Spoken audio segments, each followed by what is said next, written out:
আসসালামু আলাইকুম রহমতুল্লাহ। এই বছরে কোরবানি ঈদ, এইখানে অনেক লোক আছে, সবাই বলে কোরবানি দিবে। আসলে আমি ব্যক্তি কোরবানি দিতেছেন এই বছরে আসলে ঋণগ্রস্ত দেখে পড়াটা আপনারা জানাইতেছি পুরা লোকের সাথে কথা বলে। ভাই, কোরবানি ঈদের কি পরিকল্পনা? কোরবানি ঈদের পরিকল্পনা কি? আমরা প্রত্যেকবার একাই দিই, তো এবারই একা দেওয়ার চিন্তা ধারণা আছে। আর এখন টাকা পয়সার একটু সংকট, তারপরে চেষ্টা করতেছি দেওয়ার জন্য।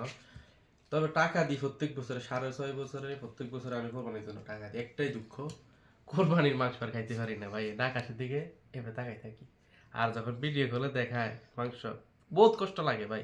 যাই হোক, দিন শেষে পরিবার ভালো থাকে, এটাই আর কি।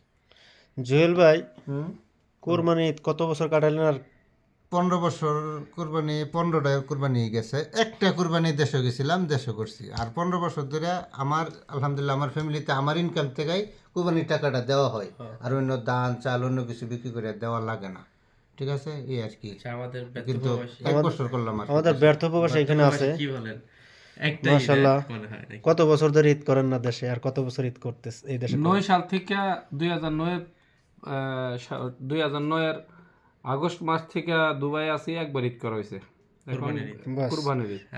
এবছরে কোরবানিটা কি মিস করতেছেন সবচেয়ে বেশি? এই বছর বলতে গেলে কুরবানিতে দেওয়া হইব, তবে যাই হোক, দিন শেষে আমাদের পরিবার ভালো থাকে, এটাই।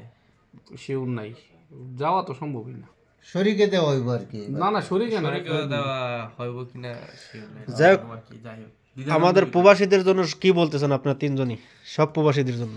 ঈদ মুবারক। ঈদ মুবারক, অগ্রিম ঈদ মুবারক। আর মুবারক। পরিবার সবাই ভালো থাকুক, সুখে থাকুক, এটা। ঈদ